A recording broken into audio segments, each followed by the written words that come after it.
Na Trilha, o podcast que descomplica o complicado.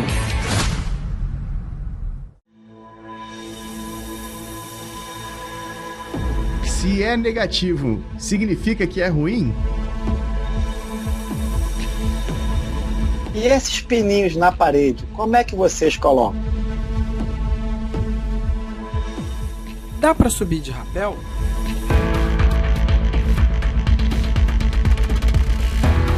De Vila Velha, Espírito Santo, eu sou Renan Cirilo Alves. Sou escalador, também fui guia de turismo de aventura praticando rapel e hoje eu vou bater esse papo aqui e relembrar os meus velhos tempos.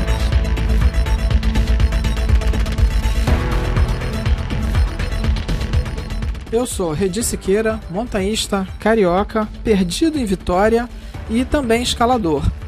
E hoje eu quero saber como é que a gente faz para descer da montanha. Olá, eu sou o Rafael Heine, sou instrutor de escalada em rocha aqui no Rio de Janeiro e estou perdido com essas duas pessoas também de Vitória aqui nesse programa.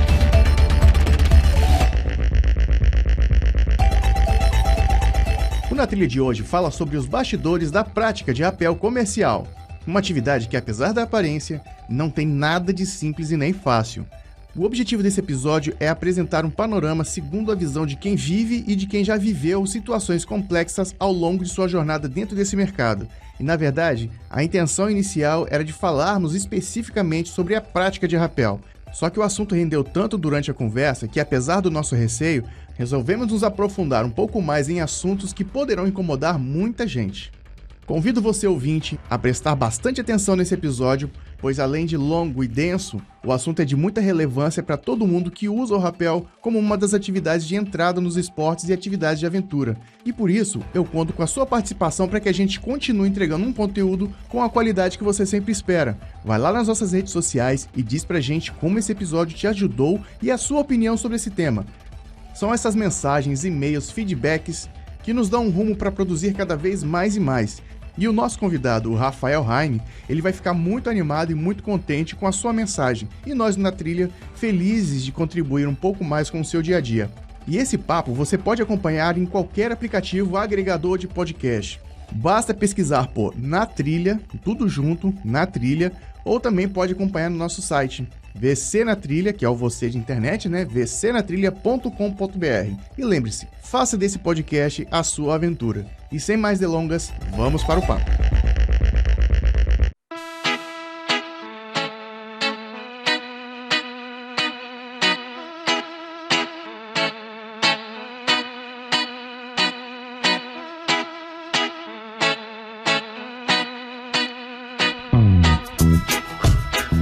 Antes da gente começar a conversar o que é o rapel, como que nós temos um programa onde nós falamos sobre escalada básica, e lá a gente comentou sobre o rapel. Então, a história do rapel, do surgimento do rapel, ele está meio que atrelado ao surgimento ali e à prática do montanhismo em si, e a escalada em si também, né? Para quem não sabe, a prática do rapel é o recolhimento de equipamentos. Como é que é o nome lá do camarada, Redi, que inventou esse aí? Esqueci o nome dele. Enfim. Jean-Trévian Rappel. não é Rappel o nome dele, não. Jean-Charles Straton. Esse é o camarada. Em 1879. Esse camarada aí criou ali o rapel, a técnica de recolhimento de equipamentos durante a escalada, e de lá pra cá isso foi se aprimorando. Eu tentei de verdade trazer alguém aqui leigo para ajudar a gente a conversar sobre isso, porque eu tenho um receio da gente ficar muito técnico, porque como nós temos ali um conhecimento aproximado em termos de prática e técnica, então a chance da régua começar a subir fica mais evidente, né? Mas enfim, vamos tentar seguir a nossa pauta aqui e conversar sobre isso. Mas ainda antes da gente entrar nesse assunto, Rafael, diz pra gente aí, como é que foi um pedacinho da sua história, de como é que você caiu aí no rapel, como é que é a sua vivência, a sua prática nisso, como é que é a sua experiência? Na verdade, isso começou a acontecer mais para a parte de treinamento, né? Então a pessoa fazia algum curso de escalada, ou fazia a escalada comigo, ver eu subir, tirar a corda, descer, e começavam a me perguntar, mas você ensina só isso para mim, se precisar? Falei, cara, eu ensino. Então eu comecei a dar muito curso para fotógrafo, como é que eu faço acesso para os lugares para tirar foto. Aí curso de técnicas verticais, né? Técnicas verticais. Já cheguei a cair também com uma empresa de engenharia, que na época, em certos lugares, não era necessário ter aquele NR35 que tem hoje, né? Era em company, onde eles faziam obra com outros equipamentos, ensinava o pessoal a descer, a subir por corda. E muita gente me procurando também, que já trabalhava com rapel, guia de turismo, empresa, querendo colocar a atividade dele mais dentro de norma, trabalhar mais certinho. Né? Caiu mais para a parte de instrução do que para a parte de levar pessoas. E bem antigamente, a gente não pode falar o tempo aí, né? Eu trabalhei muito com grupos, né? Atuando com rapel, só que começou a ter tanta gente que eu comecei a ter que ir para a Pedra da Tartaruga pernoitar, eu parar 5 horas da manhã para ter uma vaga para botar corda. Aí eu desisti.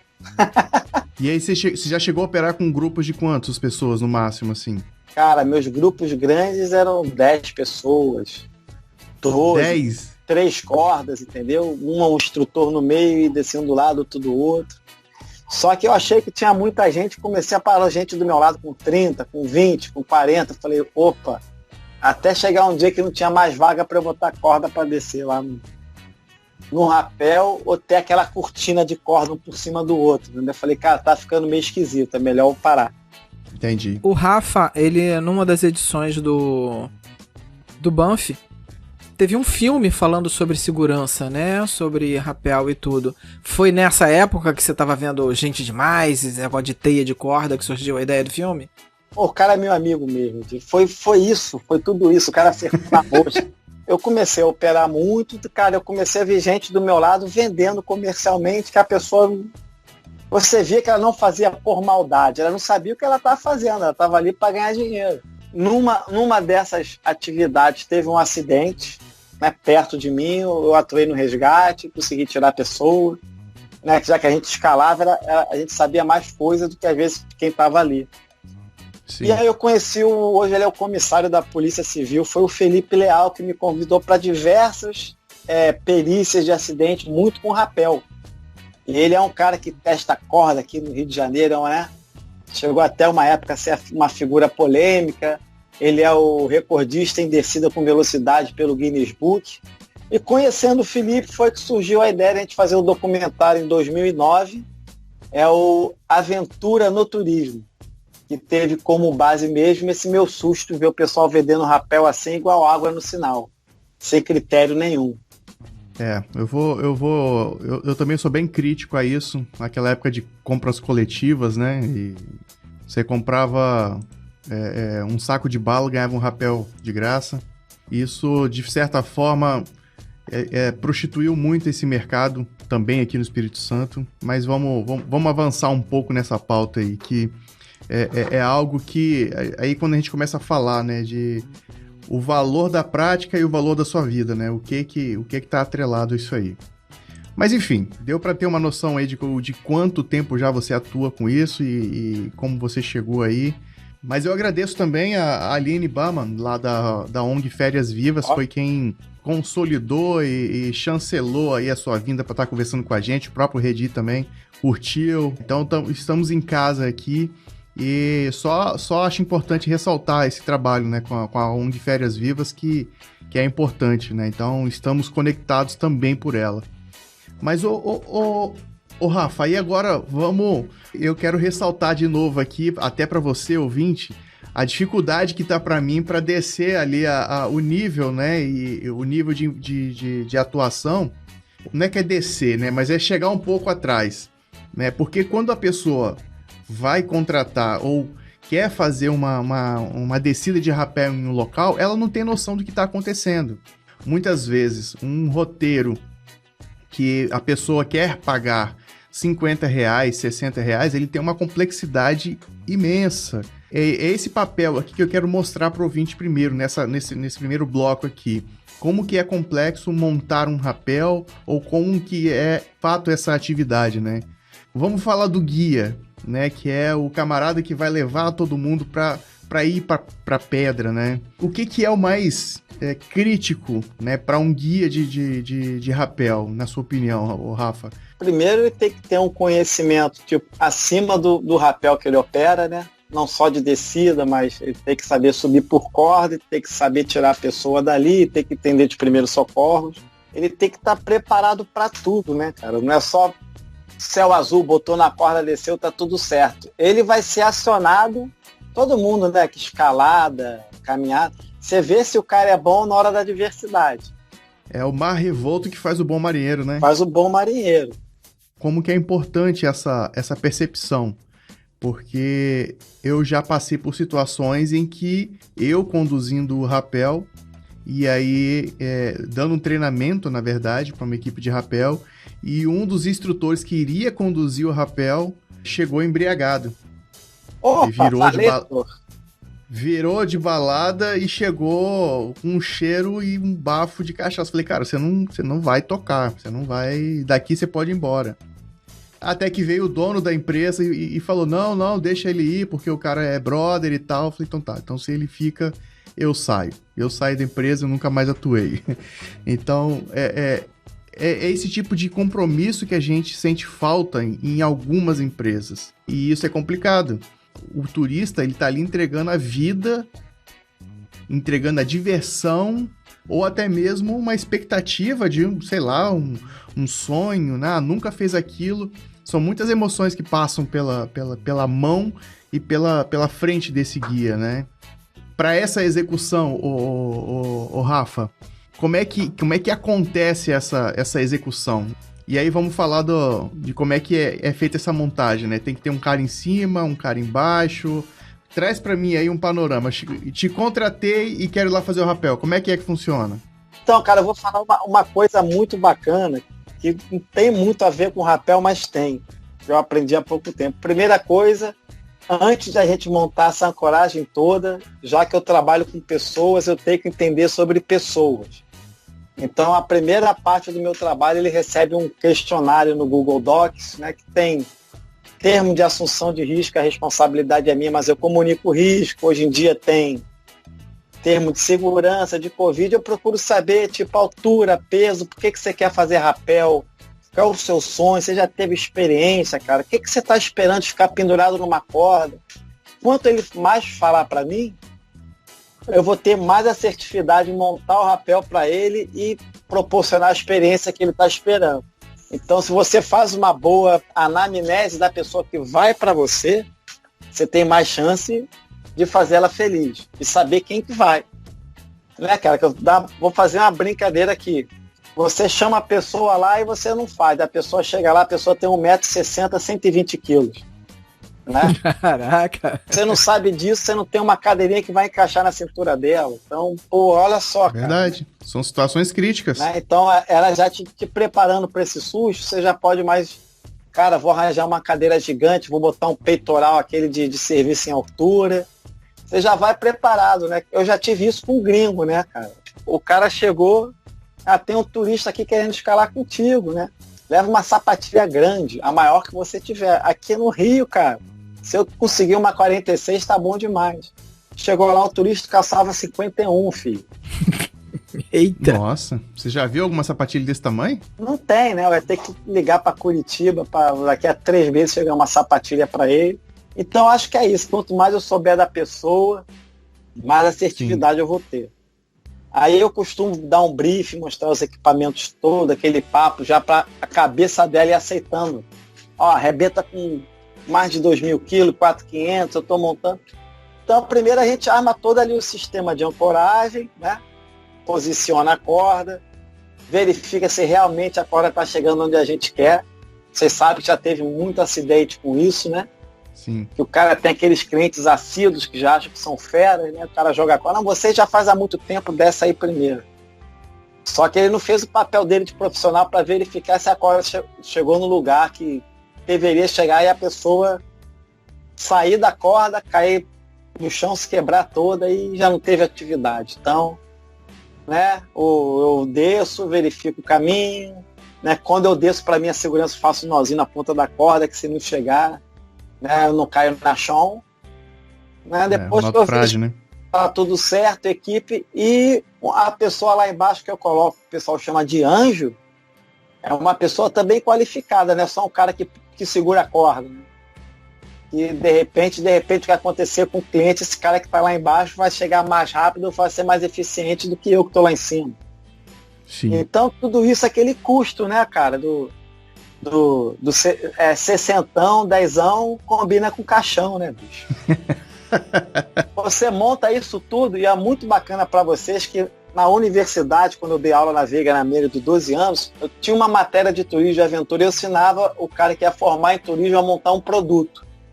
Eu brincava muito com o rapel, né, que eu pegava no pé. Eu fazia uma bola no quadro e colocava lá R$60 nessa bola. É um exercício bom para fazer. Então vamos lá, cara, vamos montar um rapel. Quantos metros tem um rapel? 50. Então você tem que ter 100 metros de corda, que tem que ter uma corda reserva. Quanto custa o metro de corda? Pum. Qual o tempo de depreciação da corda para renovar? Eu ia colocando. Cadeirinha. Quantos clientes você quer no seu produto? São 10, você tem que ter no mínimo 5. Aparelho de freio. Você vai ser microempreendedor individual? MEI, coisa e tal, vai crescer, contador, foto, né? Custo de primeiro socorro que você vai ter que fazer, transporte, cara, com 50, com esses R$60, você consegue cobrir um mínimo de segurança num produto de qualidade? Não. Então, seu produto tem que ser caro, você tem que avaliar o que você investe e oferecer para o cliente. É o tal do 60. E a galera, aquele cara cobra 100, eu vou cobrar 60 para ir mais gente eu ganhar no bolo. Só que essa galera, eu tenho experiência, daqui a 5, 10 anos não está mais aí. Exato. Eles estão ali para dar uma brincada, depois ele vai se formar na área dele e a gente que vive disso,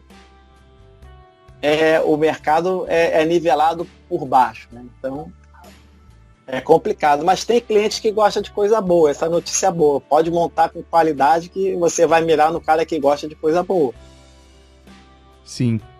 Sempre, não tem como fugir, né? E existe, e sempre vai existir aquele cara que vai enxergar e entender o valor daquela prática ali e o valor do seu serviço, né? É isso. Não o preço.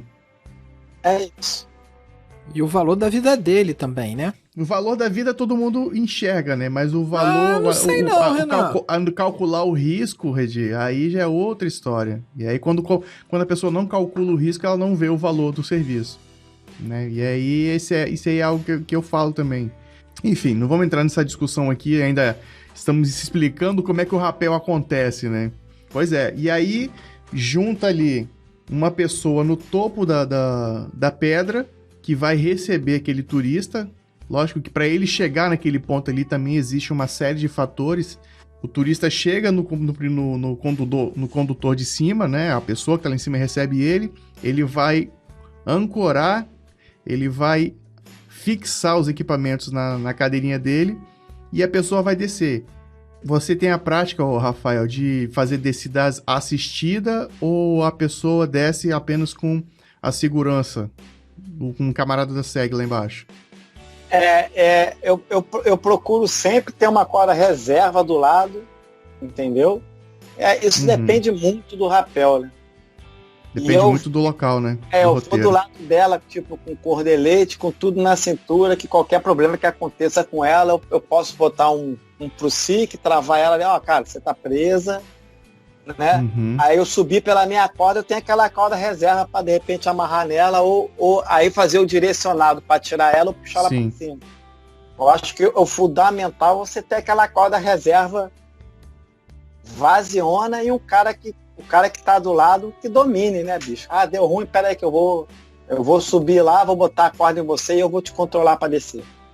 E aí a pessoa ela é fixada nessa corda, ela começa a descer, dependendo do local, é assistida ou não, desce de maneira conduzida ou não, de maneira autônoma. E aí, ok, dentro dessas questões, dentro dessa atividade, né, durante a descida, existe o rapel positivo e existe o rapel negativo. Qual é a diferença dessas duas modalidades aí, Rafael? Fala pra gente. Eu ia brincar que o positivo é quando dá tudo bom e o negativo é quando dá ruim. Não fala isso. Pô, falei, Geralmente positivo, né? É quando você tá com o pé em contato com a rocha, aí ela vai ficando 90 graus, ela fica retinha. Depois ela vai negativando, você passa a não ter mais contato com o pé, você fica com o seu peso todo na cadeirinha. Uma coisa muito bacana que eu falo sobre o negativo, que hoje o negativo significa o quê, galera? Tirar fotos de cabeça para baixo. Quem desce no negativo cabeça para baixo para tirar foto. A realidade dói, mas é isso.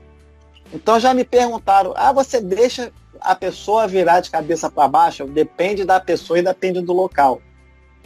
Entendeu? Porque não sei se o povo todo sabe, uma pessoa de cabeça para baixo ali a partir de 5 minutos, isso é estudo, né, de medicina científica, dependendo do organismo dela, pode ter sequela para a vida inteira por causa daquela cambalhota no rapel lá. Então você tem que saber muito bem quem faz, quem não faz, e se você deixa ela virar de cabeça para baixo, você tem que ter um sistema eficiente que a desvire rapidamente. Eu tenho os vídeos, depois eu mando em off, de gente que virou de cabeça para baixo e não conseguia voltar e, cara, e a galera que descia para resgatar foi bem engraçado, parecia um Kama Sutra, né? Um desceu, botou a perna na cabeça, o outro segurou o braço, o outro segurou na cintura e ninguém sabia o que fazia.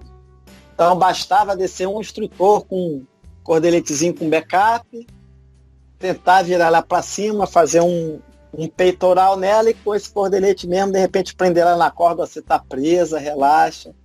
Eu dei um curso há pouco tempo agora pro pessoal do Lagoa Aventuras, que é um lugar que eu vou começar a trabalhar com rapel, é um parque lá no Parque da Catacumba.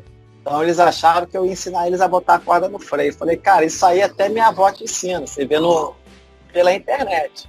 O curso aqui vai ser o seguinte, a pessoa vai descer, quando chegar no negativo ela vai falar socorro e você tem que tirar ela de lá. É isso aí.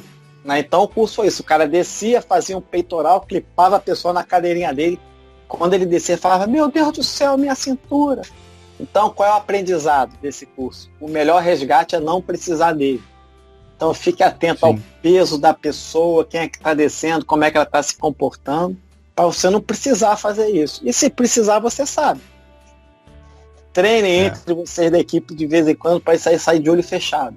É durante o rapel negativo que acontecem as maiores trapalhadas, né? A galera fica nervosa, desespera, aí... Prende roupa, prende cabelo. Cabelo, né? Pela camisa, aí desespera, né, cara? Cabelo, a galera não bota a bandaninha, não bota um rabinho de cavalo na pessoa. Uma touca. Bota nada. Então, tudo isso faz parte de você ter que investir para ser seguro. É touca, é elástico de cabelo, é corda reserva. Você tem um curso de resgate em ambiente de rapel para se der ruim saber se virar. Se você descer lá para a base, for uma emergência, você tem um bom curso de primeiro socorro, que já vai ajudar o corpo de bombeiro pra caramba. Que o que faz diferença na atividade da gente não é só ter o acidente. É que o cara tem acidente em cada lugar horrível. Que é difícil de chegar ou tirar ele de lá. Então, uma pessoa treinada em primeiros socorros vai fazer toda a diferença ali, né, até o bombeiro chegar. E o que eu falo muito também nesses cursos é ligar para o lugar certo. Sim. Vou dar um exemplo. O cara tá na Urca, cara, é o telefone do batalhão do Maitá. Tem lá o grupo de resgate em montanha, é um dos primeiros. É ali do lado, é caminhão, né? Vai ligar para o 93 aqui no Rio, onde é que você está? A cara não sabe o que é norte, sul, leste, oeste. Eu tô brincando com vocês não vão acreditar, o Redi vai engasgar de rir. Essa semana passada eu recebi um WhatsApp. Oi, Rafael, tudo bem? Um amigo meu te indicou. Eu estou preso no platô aqui no Morro da Urca. Eu tentei subir para botar uma corda para descer, mas eu não consigo chegar no lugar de botar a corda, eu não consigo descer. Como ele me indicou e falou que você é um bom profissional, você pode vir aqui me salvar? Com essa calma, né? Então eu falei, cara, a pessoa não tem a mínima noção. Ela acha que vai ligar para um instrutor de escalada, que o cara vai estar disponível, sentado em casa para ir tirar. Não vai, bicho. Né? Você tem um profissional, que é o Corpo de Bombeiro, que faz um trabalho fantástico. Só que você tem que saber para quem você liga, para quem reage, onde é que você tá. Nesse caso aí, você foi lá, resgatou ou indicou o cara ligar pro bombeiro lá? Passei, cara, eu falei, cara, batalhão do Maitá e mandei o telefone para ele, já ajudou pra caramba, né? Tá? E a gente aqui no Rio, A galera que é certificado instrutor de escalada, a gente tem um grupo de cooperação com todos os comandos de resgate e montanha do Rio de Janeiro inteiro. Cada hora entra um. Então o cara mandou para mim, eu já mandei para esse grupo já, telefone tal, fulano de tal, tá assim, tá bem e deve ligar para vocês. Então quando o cara tava ligando, já tinha gente se preparando, né? Você tem um cara mais qualificado para conversar com um grupo de bombeiros e falar como é que tá, do que um leigo que tá perdido. O cara falou, platô do Morro da Urca. Eu falei, cara, onde é que é isso? Então você não sabe se ele tá lá no cume. Manda uma foto. Provavelmente o que aconteceu, que hoje em dia está acontecendo com a Covid, é que lá no Morro da Urca a gente que escala não pode mais pular a grade para entrar no Morro da Urca. Eu até entendo o bondinho, porque o cara que vê a gente pulando para entrar vai aprender também a pular para sair lá de cima. Hoje em dia, cara, você olha para a grade e já aparece em segurança. Então a gente pega a cume, a gente atravessa a parede ali pelo precipício com a pessoa encordada e desce pela paredinha menor. Eu achei até mais bacana, você até treina mais a pessoa. Então provavelmente o cara tentou subir, chegou lá em cima de segurança, pra cá você não pode vir, e ele não sabia como descer. Então ele ficou no platô, né? E, cara, e se o bombeiro chegar a ver a situação, ela vai ganhar uma bronca gigante, né? Que fala, mamulengo, meu Deus. Eu acho que a gente consegue fechar esse primeiro bloco aqui, né, o Redite, como que é a operacionalização do rapel, de certa forma, entrando em alguns outros assuntos aí que acabam permeando, e faz parte, né? É assim mesmo, que o objetivo nosso aqui não é só trazer uma informação para que o ouvinte faça o rapel, mas munir ele de informações para que ele entenda que, apesar de, entre aspas, simples e comum, como muita gente pinta, de comum e simples não tem nada. Né? É uma prática responsável e que requer muita técnica, planejamento e atenção de quem está se propondo a realizar essas atividades. Cara, eu tenho mais medo de vender rapel quando eu estou vendendo rapel do que quando eu estou trabalhando com escalada. Eu vou te falar. Porque você bota uma pessoa leiga pendurada numa corda de, sei lá, de 10 milímetros no vazio, já para descer, para cair. É bem pior. E é onde a gente tem o maior índice de acidente. Então, se eu fosse dar uma dica para a galera para fechar, o mínimo que a pessoa que te vende o rapel tem que ter é responder pelo que ela faz. E hoje em dia ela tem um registro, no mínimo jurídico, um MEI, para ela poder operar. No pior dos cenários, ela vai responder pelo que ela faz, você tem como requerer seus direitos como cidadão. Agora, foi só pelo Facebook, não tem registro, não tem nada, bicho. Está comprando remédio que a gente fala aqui no Saara, na Uruguaiana. Se não fizer efeito, você vai voltar lá, o cara não vai estar lá. E isso é algo que sempre me incomodou, cara.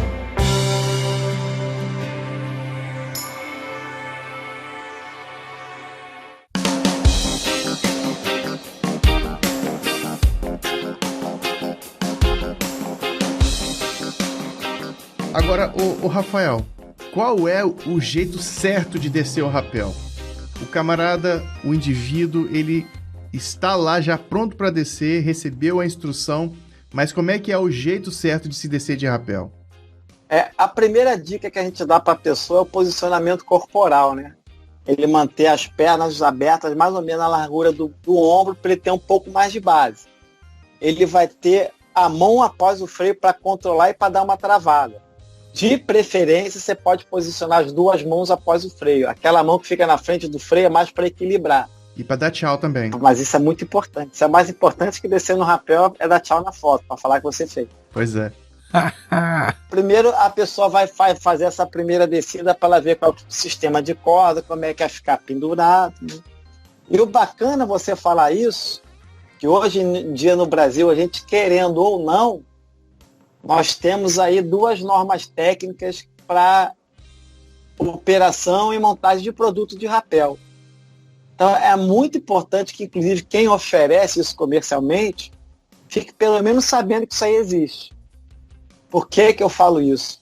É que se der algum acidente, você falou como é que faz, como é que desce, é por esse documento que no pior dos cenários, eu estou exagerando, que o advogado do seu cliente, em caso de acidente, vai passear para ver, né, como você está operando. Então, hoje em dia, isso existe no Brasil. é bacana o cara que opera, é um dever de casa dele, faz parte do plano de negócio dele, quem opera rapel, entender muito bem a norma técnica do que ele está vendendo.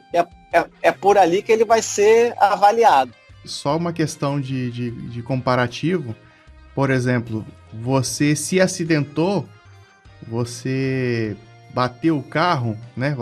Você bateu um carro. Quando a polícia chegar ali, a primeira coisa que ele vai fazer é: você está apto para dirigir? Você tem habilitação? Aí é complexo. Então, você precisa conhecer as normas técnicas, precisa ter a sua documentação para se resguardar em casos em casos extras, né? E aí, o Rafael, pode ou não pode virar de ponta cabeça? Essa é uma pergunta difícil, polêmica, mas que é importante ser feita. E aí, passando já a minha opinião, sendo xiita, digamos assim, radical, e não radical no sentido de radicalidade, maneiro, bacana, mas radical de fincado ali na raiz, né, nos conceitos. Eu não gosto, né, e eu não deixava virar de ponta cabeça com a cadeirinha ali de escalada, né, o boulder. Se há o peitoral, tudo bem, beleza. Mas aquela cadeirinha, tecnicamente, ela não foi feita para aquilo. Fica esquisito, né? É todo material, equipamento de escalada, vamos botar uma coisa na cabeça da galera, não tem achismo, aquilo tudo é desenvolvido com uma engenharia e por engenheiros. Se é engenharia é cálculo, é certo e errado, né? Não tem, vou botar a corda no freio porque assim desliza menos para melhorar para ele. Não, assim é errado. Vou virar de cabeça para baixo porque assim ele gosta mais. É errado. Inclusive, na norma está escrito lá que o rapel comercial, né, você operando com turismo de aventura, não é permitido manobras na corda, que é justamente visando o leigo. Então, acho que o cara que ele deixa fazer a manobra, ele assume. Entendeu? Estou sendo o cara mais bonzinho. Ele é responsável. Mas ele tem que saber, se aquela manobra não der certo, ele está errado. Eu fui dar um curso uma vez, cara, para um hotel fazenda aqui no Rio. Então eles colocavam numa tirolesa, né? A mãe clipada com o filho na mesma tirolesa. Só que eles botavam a cadeirinha da criança ao contrário para poder clipar na mãe. E não, porque a coisa pode sempre ficar pior. Meu Tem Deus. pro cara que fazia a operação. Se tiver um acidente, o pior dos cenários, como é que você vai provar para um cara da perícia tipo eu, que a cadeirinha pro lado ao contrário é certo? Cara, ele tentou falar um monte de gente, eu ficar assim, está ao contrário, na brincadeira. Que assim é mais fácil, que fica mais seguro. Tá ao contrário. Ele falou, como é que você sabe que tá ao contrário? Eu peguei o manual da cadeirinha, falei, o engenheiro desenvolveu isso para ficar aqui na frente. Você vai contra cálculo? Então faz o seguinte, você pode até ser contra isso tudo, você vai desenvolver uma tese. Aí eu já fico chato pra cacete, né? Produzir um cálculo que daquela maneira você vai botar numa... Tem que provar a tese dele. Vai falar que aquilo ali é certo. Então você tá no mundo da escalada e de rapel, gente. Quem desenvolve isso tudo, fazem cálculos e cálculos e cálculos, aumenta a margem de segurança para o negócio ser seguro. Aí chega um cara que opera, fala que é ao contrário, o que ele faz é certo. Eu acho agora, ficando mais nervoso, muita soberba, né? Mas nunca aconteceu. Eu já faço isso há 4 meses. Nunca aconteceu até a hora que acontece, né? Lembre-se que no turismo a gente tem uma coisa, quando era professor, que é o fator cocô na piscina. Como é que é? Você tem aquele hotel lindo, sempre funcionou perfeitamente. Aí num dia, você fez um evento, alguém tirou a foto do cocô na piscina do teu hotel, que foi um gato que passou na hora. Então você vai aparecer por causa do cocô na piscina. A gente é lembrado, infelizmente, você vê em grupo de turismo, quando tem um acidente com a Mac Bomba. Você vai ser lembrado dos seus 10 anos de história pelo dia que você fez bosta. Só que essa bosta desse dia é o que vocês falaram aí. O cara vem há 10 anos fazendo errado, é o comportamento de risco. Um dia a conta vem.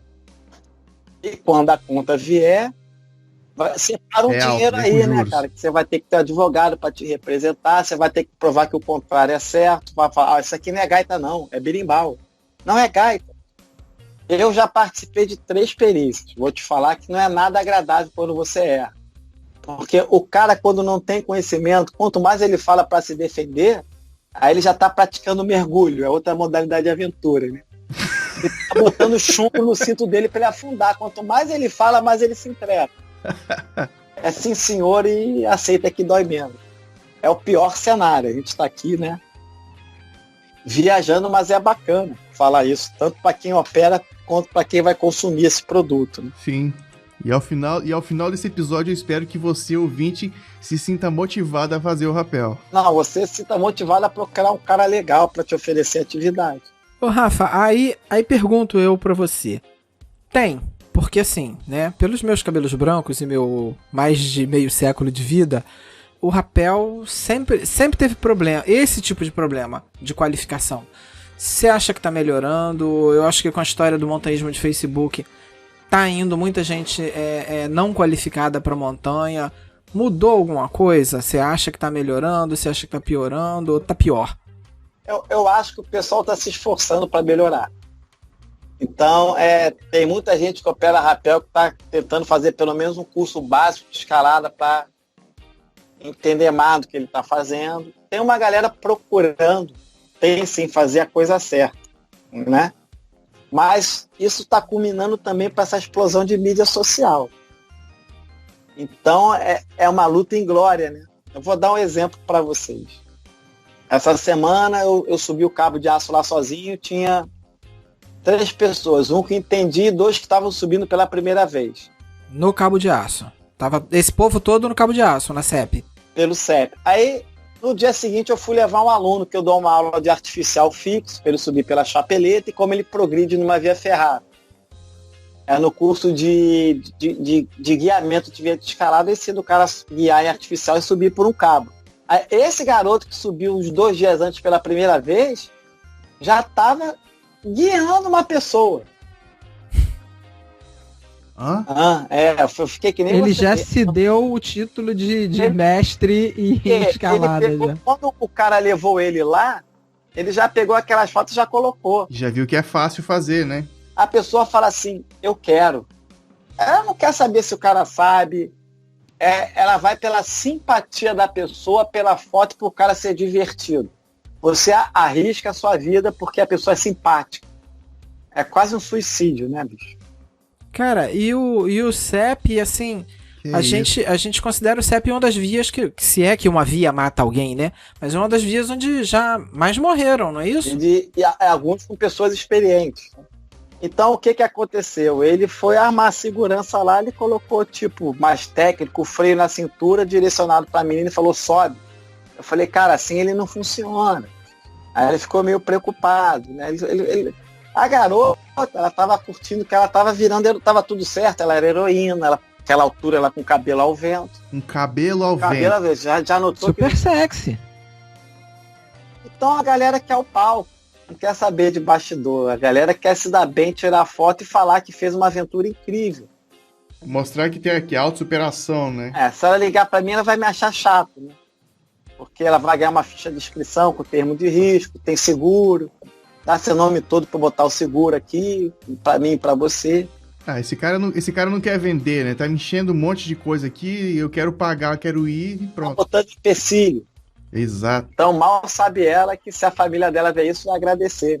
Mas aí é da cabeça de cada um. Tá, e aí, ô Rafael, aqueles pininhos lá que ficam segurando o pessoal, né, e segura a corda. Eu vou te pedir pra você me responder aqui, a quantos metros pra dentro da corda, da pedra, que fica fincado aquele pininho ali? Mais de 3 metros no mínimo, né? Não dá nem 1 metro, deve dar 2 ou 3 dedos pra dentro. 5 a 7 centímetros. É 2 dedinhos pra dentro. Arrote. Gente, 2 dedinhos de lado, tá?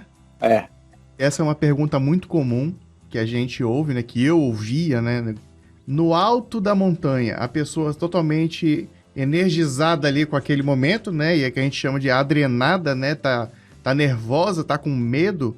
E ela perguntava, mas Renan, tem quanto de pra dentro ali, esse pininho que tá segurando a gente aqui, ele aguenta mesmo? Gente, é 1,5 toneladas no mínimo, né? 2 toneladas que cada grampo desse suporta. E aí eu respondia, cara, geralmente homem, tá? Mulher não perguntava, não. A maioria das vezes eram homens que perguntavam. Quantos metros tem pra dentro? Eu falei, quanto de você te deixaria suficientemente tranquilo pra você descer? Você acha que teria que ter quanto ali pra dentro? Ah, tem que ter ali uns 50 centímetros. Eu falei, então tá, então tem 50 centímetros, pode descer. E aí a pessoa descia. Quanto você acha que tem aí, cara? Quanto você fica tranquilo que se tivesse ali pra dentro? Ah, uns 50 centímetros. Então é isso mesmo. É 50 centímetros. E aí lá embaixo, eu falava com ele, pergunta pro camarada lá embaixo quanto que é. E aí quando ele chegava lá, a pessoa falava e aí já desceu, já era, né? E aí vem a informação, que passou a adrenalina, a pessoa baixou o estado de nervosismo dela, ela aceita e recebe melhor aquela informação de que são só 5 centímetros ali no máximo que vai para dentro da pedra. Mas, de novo, né, são cálculos, são engenheiros produzindo e criando materiais para aguentar ali 2 toneladas, 1,5 toneladas, em média, de força e peso. Né? Então, não precisa discutir outro isso. detalhe, Renan, você está falando aí de engenheiro, o cara que pegou, desenvolveu e tudo. Existe um outro elo na cadeia aí que também é o cara que tá colocando aquilo na pedra, que o cara também tem que ter uma qualificação, né? Aí a escalada um pouco mais avançado, né? Se bem que ainda assim tem uns camaradas que acham que, porque são empresas, e aí tô fazendo um aspas aqui com a mão, tá, pessoal? E aí são empresas, né, que eu tô fazendo com aspas aqui com a mão, que se acham no direito de furar a pedra de qualquer maneira e colocar um pino lá. Então, para tudo isso existe estudo, existe uma preparação para que isso aconteça. Agora eu vou esculhambar. Vamos, é a verdade da mesa. Vamos falar. Cara, alguém que tá escutando, para você ter uma empresa com cadastro, é só você abrir o laptop. Sim, fazer o cadastro. Você cadastra no mês, sai o mês, você entra no site do Ministério, tá lá. Sem custo. O Na Trilha está no cadastro. Sabia, Redi? Isso é até novidade pra mim. Ó. Tá vendo? Qualquer um pode ter, até o Na Trilha, tá? Foi o que a gente falou até com a ONG, eu conversei com a Aline um tempo. Esse negócio, só o cadastro, não significa que ele é capacitado tecnicamente. Ele está legalmente comercializando agora. A parte técnica não tem nada a ver com o Ministério do Turismo. Tanto que se tivesse dentro, cara, exatamente. É por conta da empresa. Aqui a gente só registra o cara. O registro não consolida a informação, né? E a formação, principalmente. É bom explicar para o leigo. Vocês têm segurança em Vitória quando eu for para Vitória, né? Andar na rua. Não, você tá tranquilo aqui. Cadastro não é uma certificação. É um cadastro. Agora eu tenho aqui a certificação. Não é certificação. Cadastro de turismo. Você é cadastrado como guia de turismo no Ministério do Turismo. E você fez um curso e você ganhou a carteira. Eu também fui professor. Mas neguinho hoje em dia vai pra trilha com aquela carteira no peito falando que ele é certificado para trabalhar com isso. Cuidado com o que vocês falam, e tudo poderá ser usado contra vocês. Cuidado com o que você está comprando e onde você está colocando a sua vida ali e a dos seus queridos ali para praticar.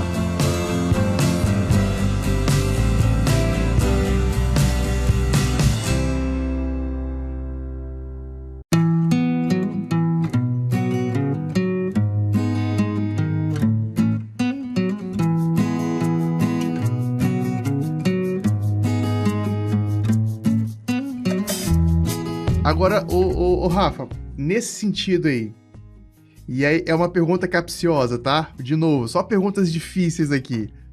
O equipamento, ele falha? Você é um perito e você foi chamado para fazer uma análise e a resposta do camarada é: olha, o equipamento falhou. Foi falha do equipamento.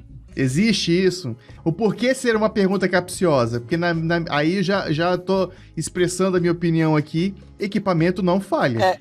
Eu já vou falar sabendo que ele não manja. Se o cara fala que o equipamento falha, ele não explica de nada. Ele já tá tirando da reta, né? Tá tirando da reta. Então, Vejamos bem, meus caros ouvintes, não adianta nada você ter uma Ferrari, que no nosso caso é o equipamento, o cara bota no site do Rapel, conformidade europeia, equipamento, certificação e UEA. O que importa ali é o piloto. Né? Então não adianta nada você ter um equipamento com conformidade europeia e certificação UIAA se o cara que pilota o equipamento não tem qualificação oficial nenhuma. Então você tem uma coisa com uma alta tecnologia e engenharia na mão de um cara que, de repente, pode ser que ele não domine aquilo tudo. Falei. Pois é. Eu vou falar também. Equipamento não falha. Não falha. Equipamento não falha. Nem corda, e nem ferragem, nem cadeirinha, nada disso falha. E se algum dia falhar, foi falha de quem colocou em você de não ter verificado antes que ele já não estava mais em condições perfeitas de uso. Isso. Equipamento não falha, o erro é sempre humano. Os últimos dados das férias vivas do ONG, né, que foi até 2020, apontam que a maior causa de acidente ainda é falha humana. O equipamento sem manutenção. Eu já vi, cara com umas cordas toda poída, podre, mandando o cara botar a mão. O cara com aquelas cadeirinhas de 1950, colocada cadeirinha ao contrário, cadeirinha torta. Eu já vi acidente por fivela de cadeirinha não fechada, colocação com freio errado, corda que não chegou, mas eu nunca vi acidente. A Polícia Civil, até no Rio, tem um estudo, que agora é antigo, que 99,9% dos acidentes foi falha humana. Os caras nunca vão botar 100%, mas tudo que foi periciado até hoje foi falha humana. Só que o cara que opera, como ele não domina, ele não acha que ele errou, ele achava que ele estava certo. Só que aí você tá com a vida de uma pessoa pendurada, né, bicho? Não é? Ele achava, né? Então dormiu achando, né? Dorme com essa e acorda com aquela, né? Tá, e aí, ô Rafael, o roteiro montado, clientes instruídos, todo mundo já alinhado, iniciou-se o rapel. A empresa que está executando aquela atividade é uma empresa certificada, equipamentos ok, instrutores qualificados, está tudo nos melhores dos mundos, tá? Aí você está indo para um local seguro, né? Falando de turismo de aventura, nada é 100% seguro, né? Tudo pode acontecer, mas você está indo com um risco muito baixo, dado as tratativas que foram realizadas previamente para que não tenha risco. Os riscos foram diminuídos, tá? Esse é o cenário. Dentro desse cenário, qual que é o maior risco no rapel? Né? Quais são os maiores riscos que acontecem para o turista de aventura? Então, os riscos que existem você, de repente, ficar marcado pela cadeirinha devido ao nervoso, você ficar pendurado muito tempo, dependendo do tipo de cadeirinha. O seu próprio sistema nervoso, quando a pessoa está com medo, fala esquerda, direita, ela se confunde, você pode virar de lado, dar uma ralada, bater né, dar um roxinho, coisa e tal. Então seriam coisas leves que você vai fazer um curativo, vou botar um gelo e vai para casa como se fosse andar de bicicleta ou andar de skate. Sim. E o que acontece muito às vezes é a pessoa mal alimentada, por mais que você dê as dicas, né? Não tomo café da manhã. É por causa do sistema nervoso, da adrenalina, a pessoa começa a queimar, a gastar energia, o organismo vai querer puxar um sal, uma proteína, alguma coisa e não vai ter. Então o organismo vai baixar a pressão e a pessoa vai apagar. Isso já aconteceu comigo com escalada umas 4 vezes. Né? É mesmo? O cara não tomou café. Rafa, eu tô meio tonto, acho que eu vou desmaiar. Eu falei, não, de novo não, esse povo tem que comer. Por mais que você passe recomendação, você vai falar com a pessoa, cara, ou você comeu muito ou não comeu nada. Eu já falo isso.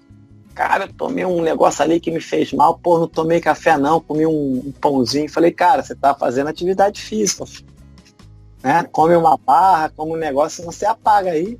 Mas é isso, é marquinha de cadeirinha, você pode, de repente, ficar muito nervoso, né?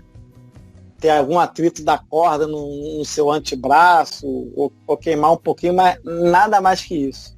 Às vezes a pessoa ali encosta o braço no mosquetão quente. Que vai ganhar a tatuagem de um freio 8 para levar para casa da aventura. Fala aí dessa tatuagem, Rafa. Então o que aconteceu comigo, né? A gente vendeu um rapel naquele véu da noiva lá em Serra dos Órgãos. A pessoa já saiu lá de cima drenada, com muito medo, né? E eu querendo ajudar muito, ser muito solícito, né, bicho? Eu fui parar embaixo, assim, segurando a corda. Não, pode vir.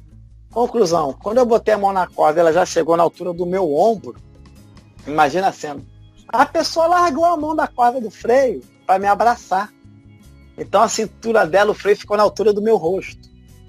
Quando ela tentou me abraçar, o freio 8 veio aqui no meu olho do lado, assim, fez a minha luva. Foi gostoso, gente. Eu desci, ela aparentando, não foi nada não, tô acostumado. Bom mundo, cara. Ardeu pra cacildo.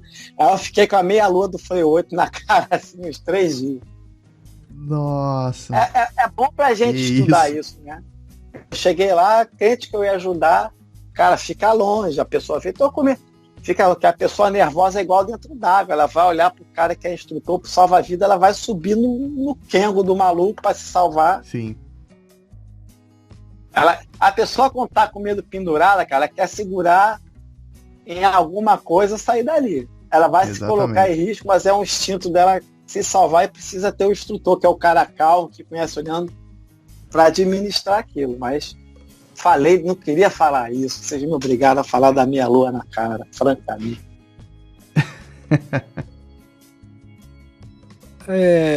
Não, você falou que o cara, né, tá equipado, treinado, chegou lá, fez o rapel, né, desceu, tudo. Depois que o cara faz o rapel, ele volta, ele se gradua em rapel 2, 3, né, 7A de rapel.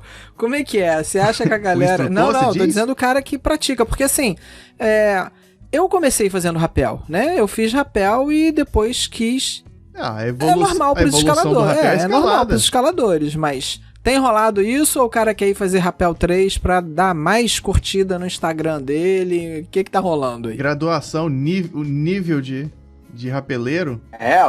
Por exemplo, o pessoal vende o rapel ali na cabeça do imperador, né? Na Pé da Gávea.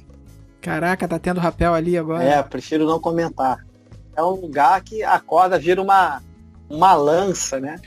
E nós sabemos muito bem que, cara, que se der um ruim ali pra tirar... Tanto que ali é uma das provas mais difíceis do bombeiro. E o problema é você botar um leigo, por mais que ele faça rapel, pendurado nessa situação. Eu acho muita irresponsabilidade, que você, para tirar uma pessoa dali, a gente faz os treinamentos, né, de resgate, de primeiros socorros, e pelo menos de todos os treinamentos que eu fiz e tudo, a conclusão que eu cheguei é: se machuca não, bicho. Se machuca não, porque dá um trabalho retirar a criatura. Eu prefiro deletar todas as fotos e deixar o cara confortavelmente abaixo de 7 palmos e nunca esteve aqui. Deleta o cara de todas as fotos. Não sei quem é, não. Entendeu, cara? O que acontece? Só para o cara leigo entender. Não é uma estrutura onde o cara às vezes vende um rapel que foi desenvolvida para ele fazer aquele tipo de coisa. De repente aquele grampo ali é um acesso que um cara tem para chegar no lugar, mas não uma estrutura para você botar 300 pessoas, comercializar e pendurar. A gente tem uma falha. Eu não esquento minha cabeça, que é o seguinte: se o Parque Nacional não esquenta dele, eu não tô nem aí também. Não é comigo, né? Quem é de direito não esquenta. Eu analiso as coisas mais tecnicamente. Se você analisar tecnicamente o gerenciamento de risco, você vai ver que é um absurdo aquilo ali acontecer. Mas tá dando certo, as pessoas estão gostando, tem gente do Brasil inteiro que quer ir, bacana. Ainda não morreu ninguém, né? Acho até bacana que tem coragem de vender isso, tá? Mas você botar uma pessoa que é cliente num negócio daquele, sem ter a mínima estrutura em volta se acontecer alguma coisa, você tá brincando com a vida das pessoas, né? Então tem que ter um seguro, não sei se de repente até tem, não sei, posso estar falando besteira.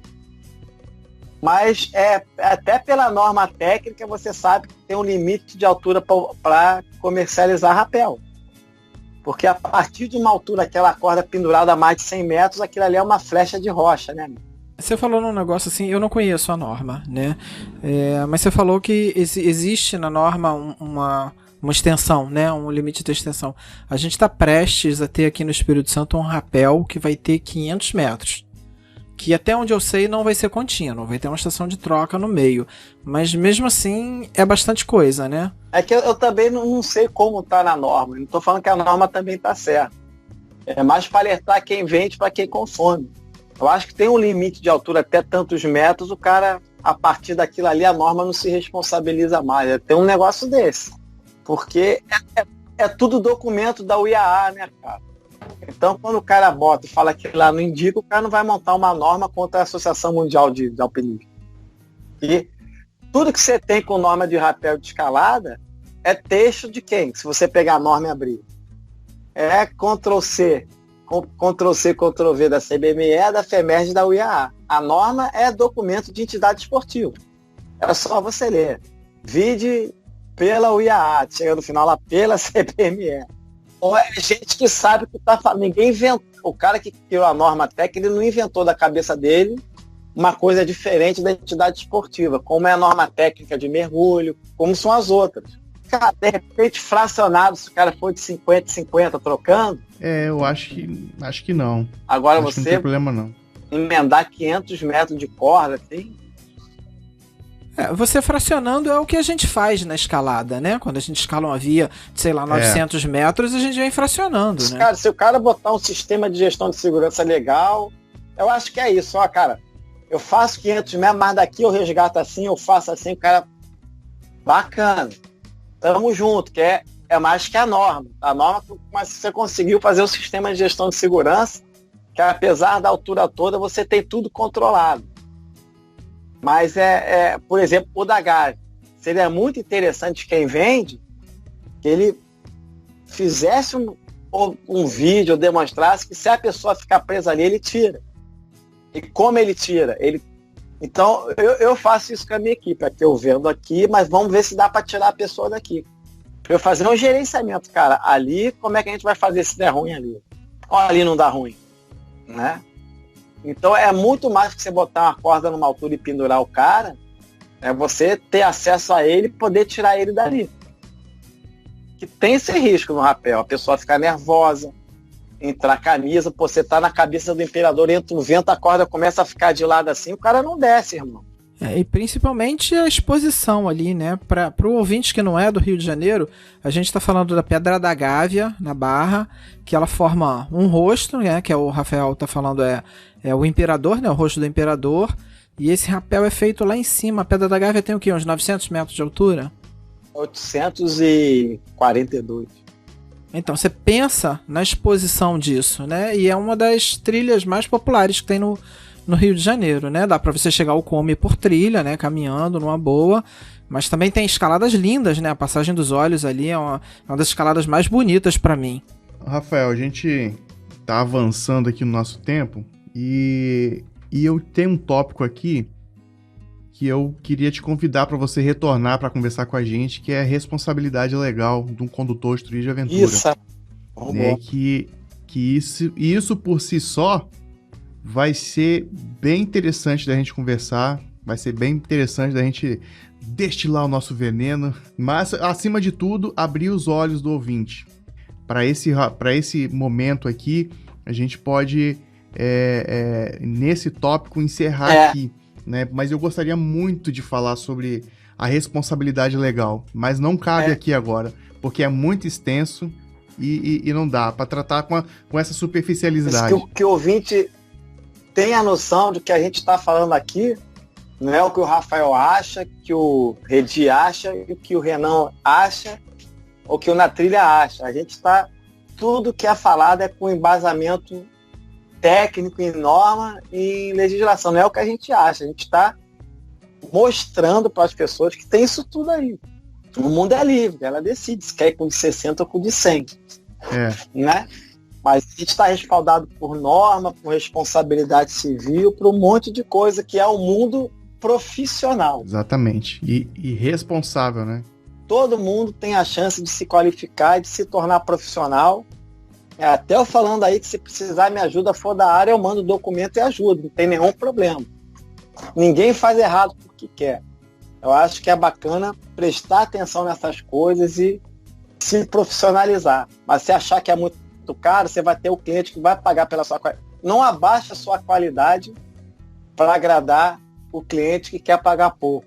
Aumente o seu nível e busque quem lhe valoriza. Senão não vale a pena ser profissional. Ou para ser competitivo, né? Às vezes a pessoa baixa o preço para ser competitivo e está comprometendo, né, a sua qualidade. Cadeia, né? Não, está comprometendo a sua qualidade e às vezes até arriscando a vida do cliente. Eu acho que isso é um tiro no pé para qualquer atividade comercial. Aí vai de novo entrar na discussão. Vou pular esse assunto porque eu fico nervoso quando entra essa questão. Cara, você não tem que ficar nervoso, não. Eu já tô na fase, né? A gente aqui do meio século, eu e Redi, aceita que dói menos. Eu já gastei muita energia desde 2009 fazendo documentário. Agora, no outro dia, falaram que você tá preocupado. Eu falei, cara, quem que vai morrer? Sou eu? Não. Quem que vai dar merda? É ele? Não. Então olho pro outro lado e vou embora. Se o cara quiser me ajuda, eu tô aqui para ajudar, cara. Se o cara não quiser também, cara, tá tudo certo. Eu tenho visto uns lances acontecerem aí, o pessoal montar umas atividades, aí o pessoal, Redi, a gente não vai fazer nada, né? Vamos sentar, cruzar os braços e esperar o primeiro morrer. Quando o primeiro morrer, aí vai vir prefeitura, vai vir governo, o nego vai querer interditar a área, então deixa o circo pegar fogo. A gente só fica na pipoca. E aí a gente carrega o título e o rótulo de pessimista e derrotista, né? Cara, enfim. Essa é a minha revolta. Já tem um tempo, teve um acidente em Miguel Pereira naquela ponte onde o pessoal vende rapel horrível. Que o cara montou um pêndulo pro cliente, né? E não calculou quanto a corda estica e o peso dele, onde é que ele vai. Então o cara, quando fez o pêndulo, primeira coisa bacana, a corda era uma corda apropriada. Então quando ela deu a esticadinha, deu aquele crack, né? Quiroprática no maluco. O cara fez quiroprática fora de rapel. Então, de brinde, ele bateu fio de alta tensão para ganhar um choquinho, para relaxar. Então o cara ferrou a coluna no estalo, foi contra o fio de alta tensão 2 vezes. Atividade animada essa, eu posso dizer que foi energética. Bom, agora vamos entrar aqui num ponto que eu acho que é deixar mais leve a conversa aqui, né? De como que quem tá começando, né, que é o nosso ouvinte aqui, pelo menos a maioria deles, pode realizar essa atividade, pode fazer esse evento, né? Esse roteiro, que é praticar o rapel. Rapel, ele pode ser praticado em montanha, pode ser praticado em cachoeira, pode ser praticado, enfim, num barranco de barro, numa árvore. Para quem está começando, o Rafael, e nunca fez essa atividade, e ele quer não ele executar, montar, criar e tal, mas eu vi a foto do meu amigo, bacana, e eu quero fazer um rapel também. O que eu preciso fazer? Cara, primeiro você tem que procurar uma empresa que seja empresa de verdade, né? Que é o mínimo, ela responder pelo que ela faz. E pesquisar, você tem comentários sobre ela, tem aquela... Eu esqueci o nome do link lá de denúncia, reclame aqui. Pessoas que fizeram com ela, cara, como é que é? Indicação, não vai de primo. Pesquisa o site, se é direitinho, né, as qualificações que a pessoa tem, coisa e tal. É por aí, dá uma pesquisada antes, que é a sua vida que tá na corda. O pessoal do rapel não tem uma entidade ou alguma coisa assim, uma referência, tem, Rafael? Não existe uma associação de rapeleiros, né? Não existe. Eles acabam se referenciando pela CBME, porque na maioria das vezes, ou pelo menos na grande totalidade, não posso dizer totalidade, mas na maioria das vezes, os responsável, né, a pessoa, né, de fato, que está preocupada com aquela boa prática, ele acaba sendo um escalador, que detém um conhecimento maior de técnicas verticais. Isso mesmo. Não, tem isso, o que a gente tem hoje que pinta, vamos falar assim, você tem aquela coisa do turismo de aventura, que tem o condutor de turismo de aventura. Que quando eu era diretor da Beta, vou ser sincero para vocês, eu odeio esse nome. Porque, cara, condutor pra de mim, aventura? agora você é a mesma coisa, o cara é condutor do quê, cara? Turismo. Você não pode ser condutor de turismo, você tem que ser condutor de uma atividade. E isso eu acho que gera, pelo nome, O cara, ele pode operar tudo que é esporte de aventura. Então o cara pode ser de raft, entendeu?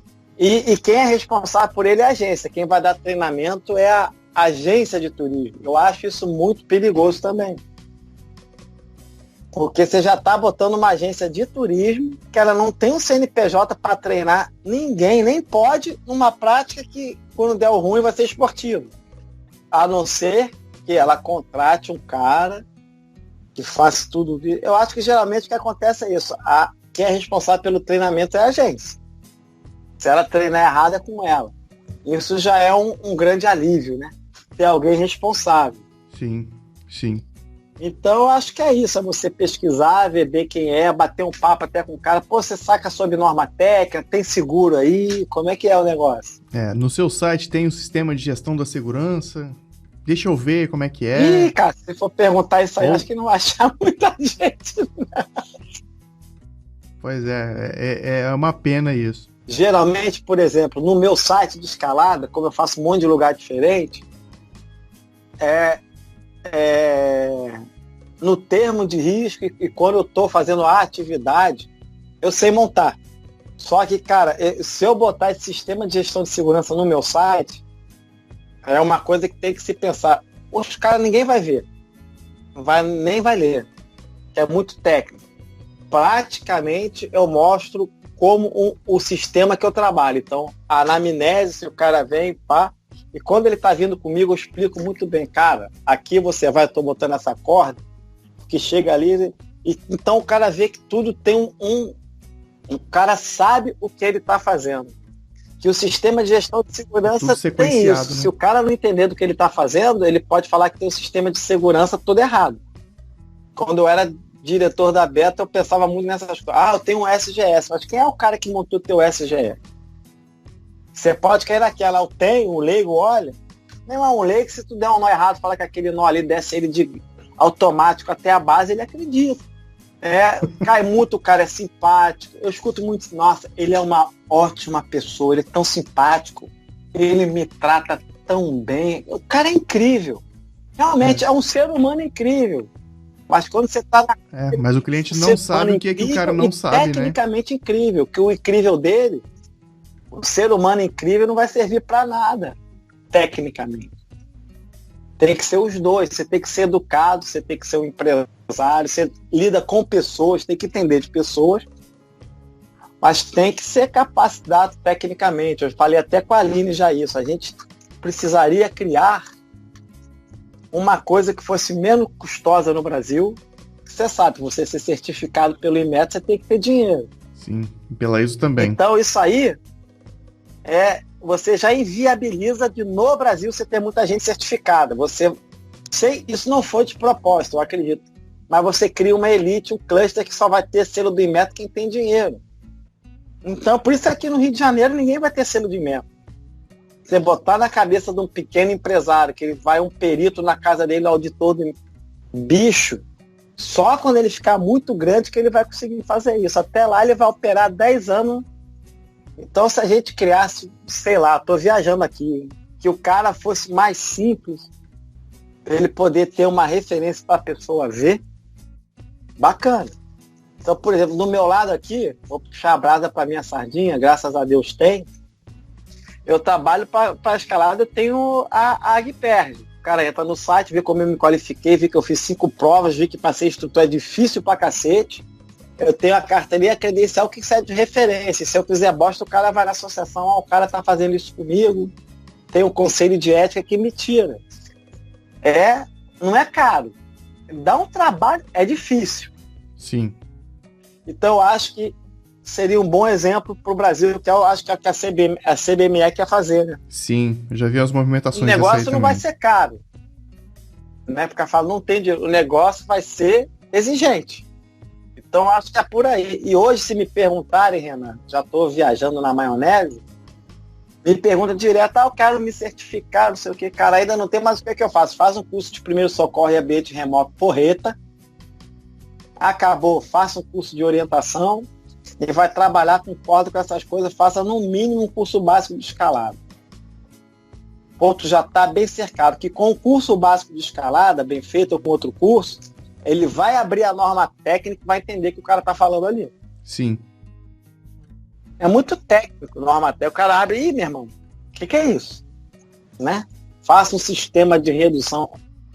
E Rafa, me diz aí, quais são os erros mais comuns que você via quando você operava o rapel, né? Das pessoas realizando, e o turista, quando ele chegava, você falava, cara, não precisa disso. Aí eu vou trazer um exemplo que eu via muito. Maquiagens em excesso, perfumes em excesso, um short curto, tanto para homem quanto para mulher.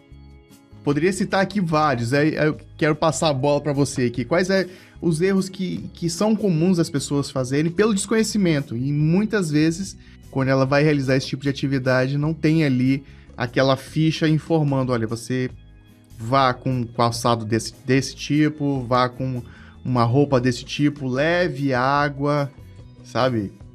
E o que de comum que você vê aí, ou você via na época que você atuava aí? Cara, o primeiro do ranking é vestimento, disparado. Comigo, uma vez eu fui vender o rapel, a garota falou que eu não vou fazer o rapel porque eu não posso botar o capacete que eu fiz chapinha para ir pro casamento. Bacana, porque você acertou, você não vai fazer. Só que eu jamais imaginei que a pessoa fosse fazer uma chapinha para fazer um rapel para ir pro casamento. Mas é aprendizado, né? Aí não tinha o que fazer, sem capacete não vai. Primeiro, vestimento. Segundo, coisinhas adequadas na mochila. Repelente, protetor, quantidade de água suficiente, uma coisinha leve, né? Você fala, a pessoa leva o lanche, o cara chega lá com batata com carne seca, né? Vai passar mal no meio da trilha. Então, primeiro do ranking, vestimento. Segundo do ranking é essas coisas mesmo, de acessórios. Ah, tá cheio de mosquito, você não me avisou, protetor. E a água é muito importante, né, cara? Que o cara vai com aquela garrafa de 500 ml para subir a Gávea, né? Não dá. Vai ficar 8 horas em 800 metros de desnível, 2 horas para subir ou 3 horas. Então, eu acho que o que dá mais problema é a vestimento. Que tanto fica desconfortável e inseguro, e às vezes a pessoa fica meio no sanhaço, né, cara? Ó, uma dica para quem vai fazer um rapel, ou pelo menos pretende fazer um rapel em curto prazo, você tem que levar em consideração que a água que você vai levar, você só pode consumir metade dela quando você chegar na metade ali do roteiro. Então, em alguns casos, o rapel, você tem que fazer uma trilha, você vai subir um ponto para depois descer. Não existe essa de subir de rapel, você só sobe ou caminhando ou escalando. No caso ali vai ser uma subida caminhando. Se na metade desse roteiro você já consumiu sua água toda, se houver ali algum imprevisto, você já era, você tá ali, vai passar mal. Ainda mais agora com o Covid, né, para compartilhar a garrafinha. Não pode, né? Não pode compartilhar. Agora tá pior ainda. O cara não vai querer te liberar a garrafa dele de jeito nenhum. É risco de vida. Tenha sempre em mente que é importante você levar acessórios que te proporcionem ali uma tranquilidade para ter as mãos livres, né? Então, mochila, né? É bom que tenha aquelas mochilas que tenha o peitoral, né? E aí eu trago até o meu exemplo. A primeira vez que eu fiz um rapel, eu fui com uma calça de aventura cheio de bolsos nas laterais, né? Que tinha bolso na coxa, na panturrilha e tal. E como eu tava indo pro meio do mato, eu achei, bom, eu vou ficar muito tempo lá, vou encher esse bolso de comida aqui. Aí botei barra de cereal, botei isotônico, botei um monte de coisa lá, ok. Fui fazer o rapel. E aí, o que eu quis fazer? Ah, deixa eu virar de ponta cabeça. O instrutor deixou. No que eu virei de ponta cabeça, tudo que estava no meu bolso caiu. Aí virou aquela chuva de coisas caindo no rapel. Isso. Aí, gente, chuva de Gatorade, vamos lá. Foi mais ou menos isso mesmo. Então, assim, são coisas bobas que não vai trazer nenhum problema sério para você, mas é chato quando acontece. Então, a gente tá com o intuito aqui de te passar algumas dicas para que você tenha uma boa prática, né? Lógico, rapel hoje, na minha opinião, é um dos esportes dentro do turismo de aventura que é mais crítico, por mais que tenha ali o voo livre, tem tantos outros esportes, né, Rafael, não sei se você vai concordar também, que são tão negligenciados também por muitas empresas, pessoas que se dizem empresas, mas eu vejo que no rapel a incidência é maior, né? Porque enquanto tem 10, 20 pessoas, de repente em um final de semana, se arriscando num voo livre, digamos assim, né? Vai ter 300, 400 no mesmo período fazendo rapel, né? Então, eu acho muito crítico.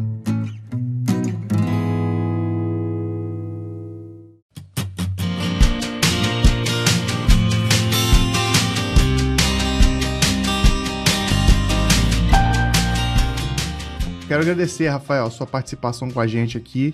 Vamos que vamos. Te convidar aí para você voltar outras vezes com a gente aqui, fazer parte aí do time do bem para levar boas informações responsáveis para esse setor que é tão carente de informação, né? Então, quero deixar esse espaço aqui aberto para você, tá? O microfone aberto para que você possa, de fato, retornar. E agradecer, né, a Redi por estar junto com a gente aqui, agradecer a Aline lá da Férias Vivas que fez esse lembrete aí de estar trazendo você junto com a gente.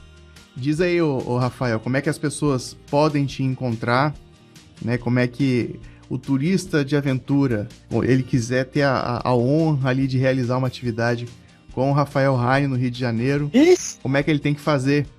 Honra, o cara vai achar que é muito caro. Pois é, vai ser 60 ali, né? 600. Eita, e aí fica à vontade, o espaço é seu. Então, quiser falar rede social, site, mandar beijo pro papai e mamãe, vamos lá. Então, cara, é muito bacana estar aqui. Eu gosto muito dessa coisa de podcast, falar igual rádio, né? Eu fiquei até com vontade de fazer um curso de locução, que eu acho o rádio podcast a coisa mais bacana que existe no mundo. Que o cara de qualquer lugar, ele bota o sonzinho, não tem que ficar cansando a vista, ele fica só escutando informação. Com duas feras do meu lado, o negócio fica divertido e leve, é bem mais fácil, né? A gente taca. Passa rápido, né? Passa rápido, a gente taca tudo. Comigo, pode contar aí para sempre de sócio, que precisar, vamos falar pra caramba. Outra coisa que eu queria falar é que todo mundo pode trabalhar da maneira certa, não existe não. Existe um caminho para você se qualificar e fazer a coisa certa, né? Eu também não vou dar o testamento, quem quiser entra em contato com a gente aí. Me achar no Instagram, né? É Rafa de Véio, RAPHA, né? Na época de farmácia, com PH. Rafa Heine, RAINE. Aí lá no Instagram tem acesso para o site, tem meu site também, rafaheine.com.br. Em breve eu estou colocando uma biblioteca, eu estou montando um monte de e-book que vai ficar gratuito para justamente desses papos todos das lives que eu fiz, que ela é disponível para quem quiser ajuda. Vai ensinar a montar rapel também? Vai ter o primeiro curso de rapel online wireless do Brasil.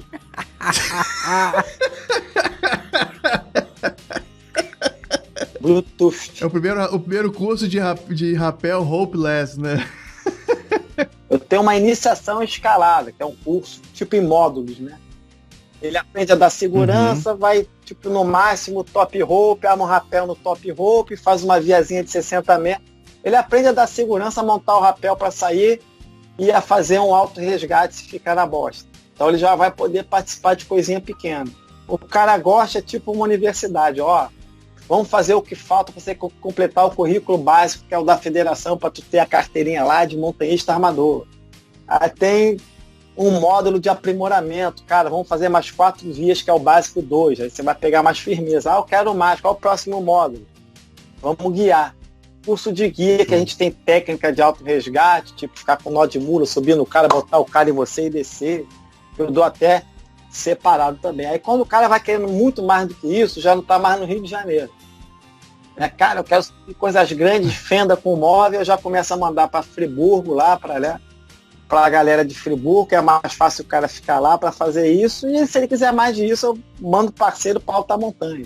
E eu desenvolvi uma metodologia específica para a criança, para ela se sentir bem, brincar e aclimatar com a altura. Tá ruim, a gente vai mais para trilha. Uma coisa que eu aprendi com criança, você arma um top rope num lugar muito fácil, é muito ruim. Porque criança não tem peso.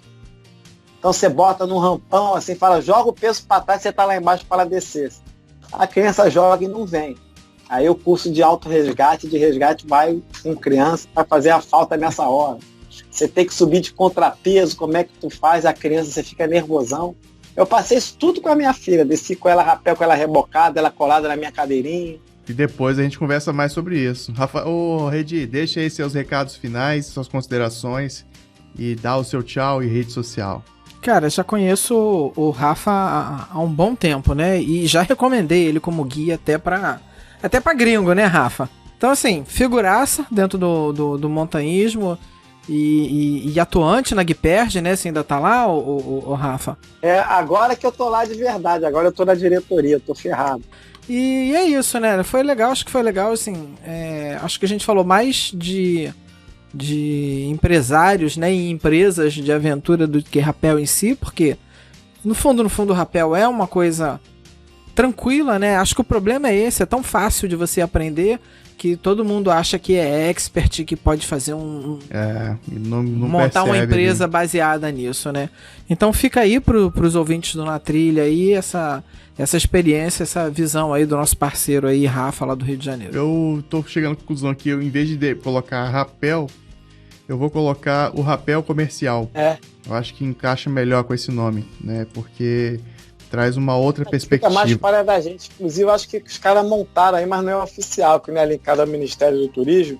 Fizeram uma Confederação Brasileira de Rapel, tem site e tudo.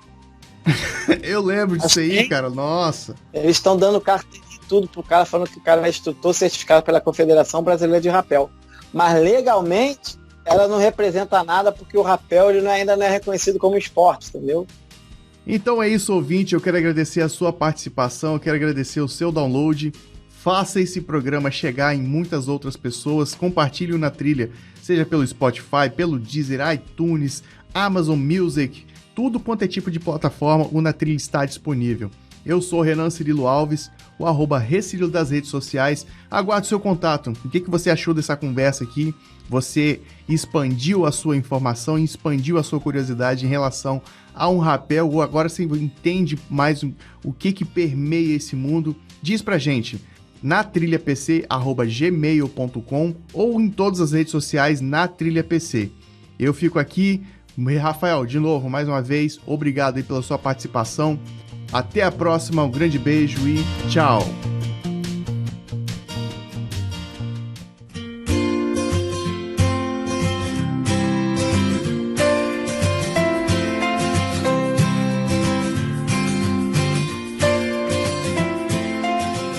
Olá, ouvintes! Sejam bem-vindos mais uma vez aqui ao quadro Você na Trilha, o nosso quadro de interações com a nossa audiência. A antiga leitura de e-mails, né, que a gente tinha aqui, agora a gente trouxe para o final do episódio para que a gente possa contemplar e dar espaço ou até mesmo ter mais liberdade com a nossa audiência. Eu quero agradecer o download de você que chegou aqui pela primeira vez e a gente espera que tenha curtido e se divertido bastante com esse episódio aqui e contamos com a sua colaboração para compartilhar, colaborar e ajudar a divulgar o Na Trilha. O nosso site é vcnatrilha.com.br e em todas as nossas redes sociais, @natrilhapc. Além disso tudo, além das redes sociais, além do site, além do e-mail, também tem o nosso grupo fechado ali do Telegram, que tem um link na postagem desse episódio. Ou, se você preferir, também ali, natrilhapc. Bom, eu sou Renan Cirilo Alves, mas não estou sozinho hoje nessa gravação. Eu, Carolina Faustini, tô aqui de volta para gravar esse leitura de e-mails. Você na Trilha. Você na Trilha. Também junto com a gente, ela que está mais presente agora na nossa equipe, daqui a pouco a gente fala um pouquinho mais sobre isso. Muito obrigada, gente. Tô aqui mais uma vez. Eu quero começar esse quadro aqui, Você na Trilha, falando a respeito do nosso padrinho, que é praticamente algo que tem nos incentivado cada vez mais a continuar com esse projeto. Não somente pela quantia financeira, mas pelo incentivo que a gente tem de saber que tem gente ali esperando nosso conteúdo, né, Carol? É quase um compromisso, né? É um compromisso, né? Porque a gente se sente compromissado de não parar, né? O Padrim é uma maneira de contribuir financeiramente para que Na Trilha possa continuar e ser ainda maior. São contribuições que começam desde R$1 e o limite é a sua disponibilidade financeira. E como já diz o Rafael, né? Você paga quando puder e se puder. Não vai ter nenhuma fatura ali no fim do mês, seu nome não vai ser incluído no serviço de proteção ao crédito. E para você entender um pouco melhor como ele funciona, é só você acessar o nosso site, que tem também até o PicPay e o Padrim, né? Nos dois casos é @natrilhapc. Aqui nós temos a lista dos apoiadores do mês de janeiro e dezembro, que em janeiro não saiu o episódio de dezembro, né? Então, como é que é? Porque em janeiro não saiu o episódio, né? Então a gente está divulgando aqui os apoiadores do mês de janeiro e dezembro. Quem são eles, Gabi? Na categoria Destemidos. Felipe Carelli de Almeida, Thiago... Eita, vou ter que fazer isso mesmo, gente. Vai, vamos lá. manda. Thiago Valderhelm. Olha, isso aí. Falou direitinho, viu? Olha, viu? Eles são ótimos, né? Marcelo Sobata. Pois é, nós tivemos uma redução nos números de padrinhos, né? Números de apoiadores aí que aparecem nessas categorias. Porém, a gente teve a participação agora, já também desde de novembro praticamente, do João Alberto Binda. Ele que é lá da Irlanda e tá como... E que pra você que tá ouvindo até aqui já sabe que o guia é um nome que a gente vai parar de usar, né? Então, a partir de agora, essa categoria se chama condutor de turismo, né? Então é isso, nós tivemos aí um decréscimo de participantes nos apoiadores, mas um aumento no valor financeiro dos apoiadores. Isso também é muito bom, né, Carol?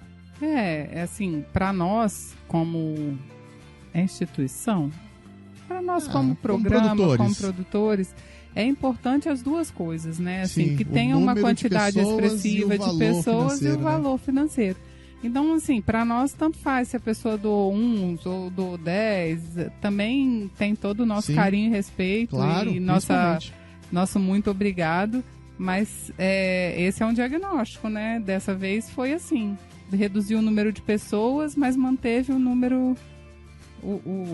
a quantidade, né? Vamos dizer assim. E justamente por esse respeito, por essa alegria que a gente tem de compartilhar com os nossos ouvintes as coisas que a gente faz, é que a gente ainda mantém ali no grupo do Telegram o pedido de salve. O que é o pedido de salve? É o momento que a gente coloca lá, né? Ó, vamos gravar a leitura de e-mails daqui a pouco. É quase um fight. É quase um fight mesmo. O pessoal fica ali se estapeando para conseguir. E quem foram as pessoas, Carol, que pediram um pedido de salve hoje? Olha, hoje que estavam atentos ali. Hoje os primeiros, os guerreiros que ganharam a batalha ali, foi Marcelo Sobata, de Guarulhos, São Paulo. Olha. Luciano Fernandes, também de São Paulo. E o Thiago Valderhelm. A gente sempre engasga no seu nome, Thiago. Thiago Valderhelm, São Paulo. Os três de São Paulo. São Paulo é onde está concentrada a nossa maior audiência hoje. Então, nosso respeito a você, paulistano, e a você, paulista, também. Muito obrigado por continuar participando com a gente ali. Também tem vários outros ouvintes que estão sempre atentos ali. Logo depois que a gente fechou o pedido de salve, já chegou a gente reclamando lá. Nossa, é muito rápido, gente. Vocês não têm ideia. Ah, isso mata o trabalhador. Quem falou ali já vai saber. Mas eu não vou falar o nome porque ele chegou atrasado. Então, fica pra próxima, fica atento. Tadinho, não foi tão atrasado assim. Foi segundos depois. Pois é. E falando em comentários, a gente ficou aí alguns meses aí sem lançar episódio principal, que é a característica desse episódio aqui, que nós estamos gravando um quadro de interações que é o Você na Trilha. Mas o último episódio que nós lançamos, que foi o episódio 64 sobre HIV, ele teve uns comentários assim bem interessantes, e eu selecionei 2 aqui que eu acho que representa bem um consenso geral, né? Aquilo que foi unânime. E um deles foi do próprio Felipe Carelli, né? Ele que é um padrinho nosso também aqui, que é um comentário que ele representa bem como que foi o nosso sentimento gravando, né? A Carol tava junto nesse dia e participou. Foi um baita programa, nossa senhora. E há também vários outros comentários que foram nesse sentido. E disse aqui, é impressionante o tamanho do desconhecimento que eu tinha sobre HIV. O sentimento que ele expressou aqui foi o sentimento de todo mundo que estava aqui no dia da gravação, inclusive, né? Tipo assim, meu Deus, como eu não sabia nada. Eu ia comentar que, pra quem ouviu, eu como ouvinte também, né, desse episódio, é exatamente o que o Felipe comenta aqui, o que ele fala do tamanho do desconhecimento foi o mesmo impacto que eu tive, né? Exato. Porque a gente percebe que a gente não sabe nada, não sabia nada, né, sobre. E a gente acha que sabe. Né? A gente acha que Achava sabe. Né? E é tem justamente... que corrigir, porque agora a gente já sabe. E é justamente isso que o André Talheta, lá da Irlanda, ele também comentou aqui. Eu fiquei de queixo caído de o quanto eu era ignorante nesse assunto de HIV. E tudo que eu sabia era o que, entre aspas, falavam em 1900 e bolinha. Sim, então, assim ou seja, nós. eram as informações antigas que a gente achava ainda que era, e pararam de passar as informações depois, né? Verdade. No início lá de quando foi aquele ápice do HIV, o governo fazia muitas campanhas. Verdade. E aí a gente descobriu no episódio, para quem for ouvir ainda, que as campanhas pararam e a gente ficou sabendo depois, né? Que nem isso a gente se tocou, que as campanhas tinham parado, né? A gente só sentiu a falta quando de fato falamos no assunto, exatamente. né? Uma coisa que eu tenho falado ultimamente, né? A gente não sabe aquilo que a gente não sabe, né? A gente não sabe que as campanhas pararam.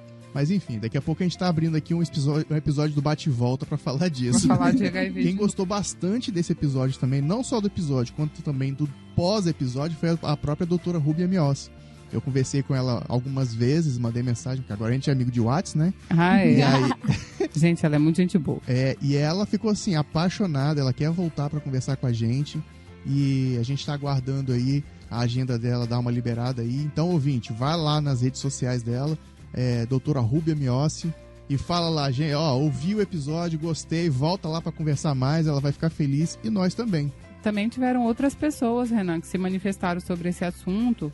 Posso pontuar alguns nomes aqui? Fala aí. A Letícia, o João Binda, o René Augusto, o João Olavo, o Thiago Malta, que falou sobre o avanço da vacina na Fiocruz, né? Além de todas essas pessoas, tiveram vários outros comentários. Eu tentei filtrar ali no grupo do Telegram, no e-mail. Eu acho que foi um dos episódios que mais teve comentários, assim, formais. Que as pessoas realmente escreveram e pararam para fazer comentários escritos, né?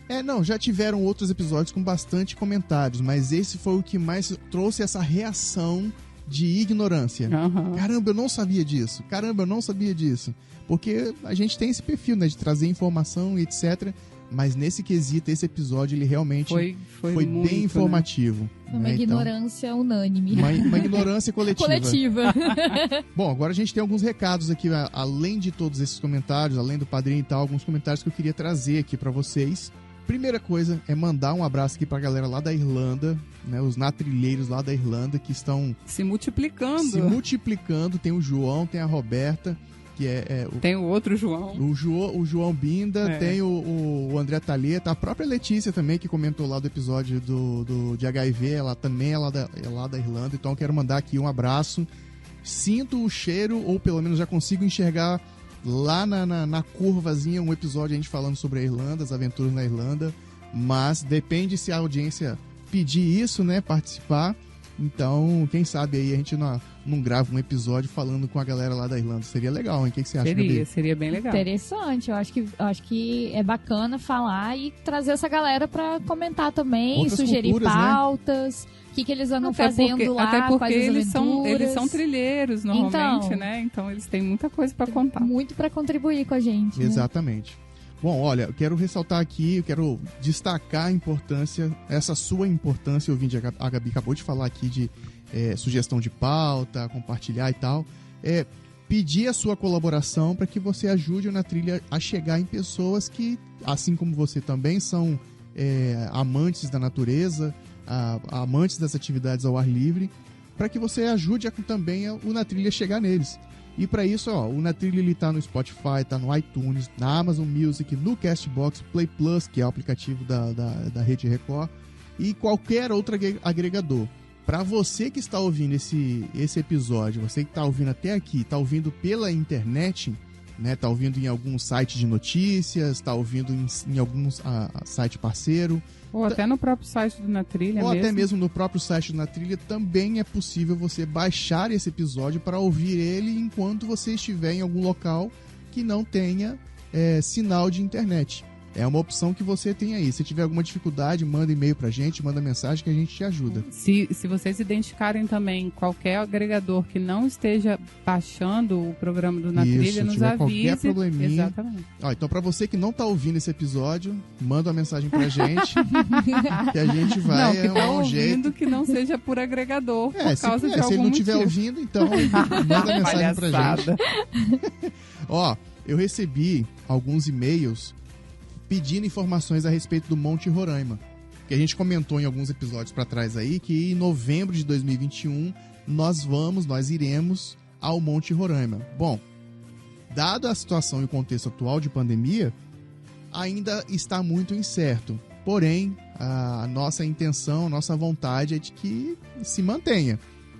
Eu acho que até novembro já se normalizou isso. Bom, então, segundo Carol a previsão da Carol. Vai estar tudo certo. Novembro de 2021 com a minha bola já de tá tudo cristal certo. aqui. Novembro de 2021 já tá tudo certo, então, né, Carol?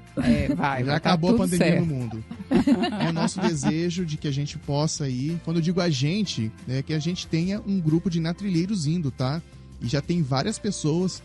A Lúcia disse que quer ir, o Redi tá querendo ir também. O próprio João Olavo, vários ouvintes já manifestaram interesse. Serão no máximo 12 vagas. Ainda não temos ainda a questão de valores, não está fechado. Mas a gente recomenda que você já vá ali no site da Varamato, que é a empresa que vai realizar esse roteiro. Não é o Na Trilha que vai realizar isso, tá? A gente não vende roteiros, a gente simplesmente quer ir todo mundo num grupão fazer uma atividade bacana lá no Monte Roraima, que é um lugar que todo mundo, digamos assim, sonha em ir, tá? Eu ainda não estou confirmado ainda, não sei, porque tem que conversar ainda com a diretoria jurídica do Na Trilha. E aí, se tiver essa autorização, a gente dá um jeito de participar também. O que está acontecendo aqui? O Na Trilha ele continua crescendo, o Na Trilha continua se expandindo, e a gente está abrindo aqui um espaço para você que quer se expressar, você que quer colaborar com o Na Trilha. Diz pra gente como você quer, como você pode e a forma como você pode colaborar. Renan, eu sei fazer desenhos. Vem falar pra gente, a gente conversa com você aqui, dá um jeito de trazer você pra dentro do nosso time. Renan, eu sei tomar conta de redes sociais, que é uma falha nossa aqui. Falha nossa realmente. Não precisava falar isso, mas tudo bem. Enfim, a gente quer abrir espaço para que mais pessoas possam colaborar com a gente. Em breve nós vamos postar um texto lá falando sobre isso e quem puder participar será muito bem-vindo. Toda ajuda é bem-vinda, sugestão de pautas. É verdade. Lá a gente tem ali uma tabela de pautas no nosso organograma. O que é aquilo? É um organograma. No nosso organograma, né? Lá no nosso organograma que tem muita sugestão, só que para fazer isso acontecer, a gente está encontrando alguns probleminhas aí e tendo ajuda e apoio também da audiência e mais apoiadores, vai ficar melhor para todo mundo. Além disso, temos mais um ponto aqui que eu acho importante a gente ressaltar, porque o Na Trilha já começou o ano com participações em outros podcasts, que foram eles. O podcast da Escola do Podcast. Eu participei lá falando sobre a produção de podcasts, né? Isso, o link vai estar embaixo ali, você vai colocar? Sim, foi uma entrevista bacana que eu dei lá, foi quase 2 horas de conversa. E pro ouvinte que for mais atento e por acaso resolver olhar lá no YouTube, que foi gravada, teve um momento lá que eu quase morri ao vivo, e aí você vai me dizer se você vai encontrar. Então, o linkzinho vai estar lá, podcast da Escola do Podcast, o Montanha Cast, do Luciano Fernandes. Isso, a gente conversou lá sobre o censo do montanhismo. Pois acha lá no blog de Escalada, né? Isso, tem lá no blog de Escalada, eu vou deixar também o link. Todos esses links aqui eu vou deixar na publicação deste episódio. E o podcast Eu Não Acredito, da Rede Geek, que foi você e Lúcia, né? Exatamente, falamos de escalada. Ficou bem legal, bem divertido. 2 escaladores no mundo geek. O que você achou desses episódios aí, Gabi? Quantos você já ouviu? Nossa, não me mata de vergonha. É porque eu sei que ela não ouviu, né? Ai. É muita coisa pra fazer na produção da Renan trilha. tem vários temas de casa, me passa vários deveres de casa. Eu tô atrasada com meus porque ele deveres. Tô muito on fire. ativo, né? Aí não dá tempo da gente acompanhar, né, Gabi? Não consigo acompanhar esse ritmo. Tá, tô brincando, Gabi. A gente brinca com quem a gente sabe que a gente pode brincar. Pra finalizar, eu quero deixar aqui os meus agradecimentos, algo que é muito importante, e eu pontuei aqui pra não esquecer. E se por acaso eu esqueci de você, me perdoa e me chama a atenção ali que no próximo episódio eu vou falar. Eu quero deixar aqui um agradecimento muito especial ao Alexandre Gomes, que é o grande editor de podcast, o Senhor A, que ele tá sempre me salvando, tá? Ele, de vez em... o episódio número 5 do Na Trilha, que a gente falou de canoagem, foi o primeiro episódio que eu apliquei as informações, eu apliquei o conhecimento que o Senhor A me trouxe, né? De edição, de conhecimento e tal. Então, desde o episódio 5 até hoje, 60 troca. episódios, então. Ah, não. Muito mais. 60 são só os principais, né? A partir desse aqui serão 147 episódios publicados. Então, olha aí a quantidade ou seja, mais de 100 mais episódios de 140 atrás. Episódios. Teve ali alguma interferência do Senhor A me ajudando aí na edição. Então, obrigado de verdade, Senhor A, pela parceria ao longo desses anos aí, esses 5, 6 anos. Agradecer a Gabi de estar junto com a gente aqui, participando na produção do Na Trilha. E para você que quiser começar a encher a paciência dela aqui, produção@vcnatrilha.com.br é o e-mail dela. É esse mesmo, Gabi? Esse mesmo, gente. Eu espero receber uma chuva de sugestões, de pauta, de vários temas, de convidados. Fotos. Participem, gente. Mandem o que vocês pensarem, o que seja Reportagens. interessante, que agregue pro podcast. A gente tá aceitando reportagens, isso aí. Então repete aí o e-mail. produção@vcnatrilha.com.br.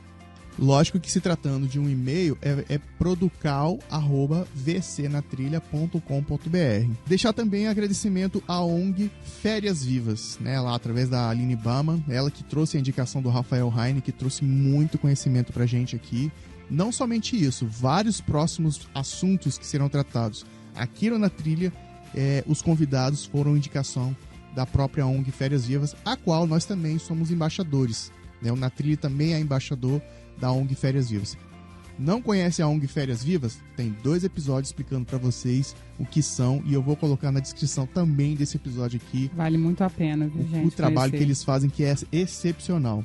Eles mandaram alguns livretos pra gente aqui recentemente. Esse aí é um outro programa que a gente ouve e fala assim, meu Deus, eu não sabia. É verdade. Eu não imaginava. Assim como o do HIV, a gente fica chocado com as informações. Você fala, meu Deus, eu não imaginava. Bom, é isso então. Gabi, deixa aí o seu tchau. Tchau, gente. Espero o e-mail de vocês lá, sugestões. Aguardo vocês lá no e-mail. produção@vcnatrilha.com.br. Show de bola. Carol. Beijo, tchau. Beijo. Tchau.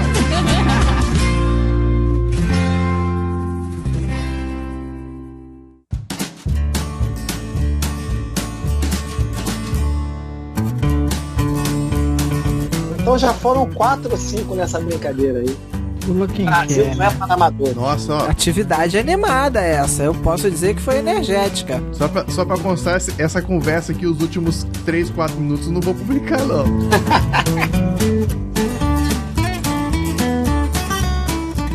Aí vai de novo entrar na discussão. Vou pular esse assunto porque eu fico nervoso. Respira 4 segundos. Travou 4. Anota aí. É aí, olha. Meu irmão, é melhor que maracujina. Aprendeu, Renan? Aprendeu? Ah, rapaz, a gente já gravou 2 programas de yoga, rapaz. Você acha que eu não sei isso aí? Ah, então tá bom demais. Tu não vai apresentar o programa, não. Vamos botar a Lúcia pra apresentar o programa, que você vai ficar muito nervoso. Mudou alguma coisa? Você acha que tá melhorando? Você acha que tá piorando? Ou tá a mesma merda? Muda a palavra aí, tá? A mesma coisa, Edi. Por favor, me ajuda. Mas foi isso que eu falei, mesma coisa, não foi isso que eu falei? Foi, pô. Me ajuda aí, Edi. Refaz a frase, por favor.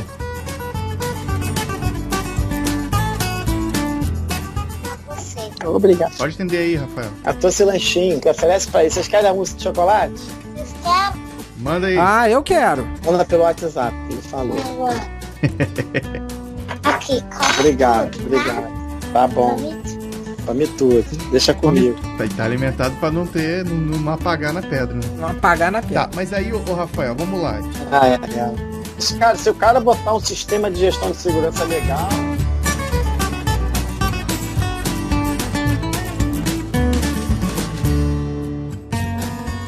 Jean Trevian, Rappel. Jean Trevian Rappel. Não é Rappel o nome dele, não. Ó, Jean Charles Straton. Jean Charles Straton. Esse é o camarada. Em 1879.